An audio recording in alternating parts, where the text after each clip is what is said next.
Splatoon 2.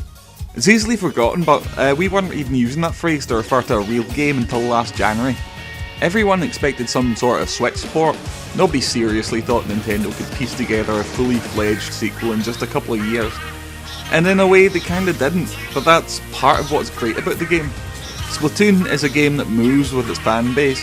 For something that so brilliantly tackles the issue of welcoming inexperienced players, Splatoon 2 didn't do a great job of keeping people's interest at first. It didn't do much to assuage the perception that Splatoon is just some dumb paint game. Perhaps Nintendo banked too hard on the Switch having as dull a marketplace in 2017 as the Wii U did in 2015, but people have had a lot more to play than Splatoon this year, and a lot of people lost interest early on. That's a shame though, since the game has turned into something so much better as the year went on. See these mainstream websites, they'll tell you Splatoon is about laying down more ink than your opponent to win the game. No! That's just the warm-up. Turf War is a nice thing that everyone can join in on, but the game's brilliance doesn't show up until you're in the modes that fully utilise team dynamics. Splat Zones, Tower Control and Rainmaker are the real deal. Games that focus each team's attention on a single point and won't be won without skill, creative flexibility and determination. It's here where the ability to lay in as fast travel routes for your team and to deter opponents becomes really crucial. Turf Wars give you the room to hide and focus on covering less dangerous territory, but the ranked modes put the pressure on key points on the map. That's what shows the full potential of each map's multiple routes and layered structures. Each map hints at the different kinds of games that will be played on them, but there's still so much room for creative strategies. You're always learning new things you can do with them. Splatoon 2 improves on each of these game types with clever little additions to the rules, making for fiercer, more dynamic games.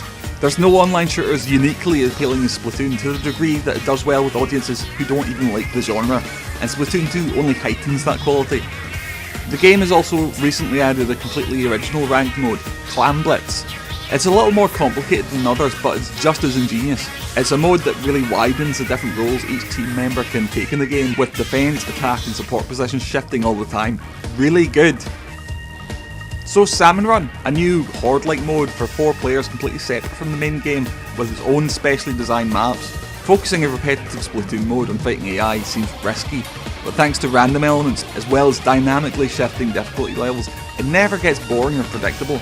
There's so many smaller additions to the game that I don't have time to fully explore here, but I'll quickly try to cover a few.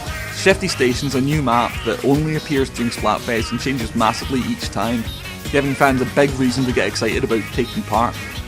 Special weapons have been entirely overhauled since you can't use the gamepad anymore, and each one has been brilliantly designed. There's a few new standard weapon types, and as you might guess from the footage, I'm a really big fan of the dualies, which allow for last second dodges while firing.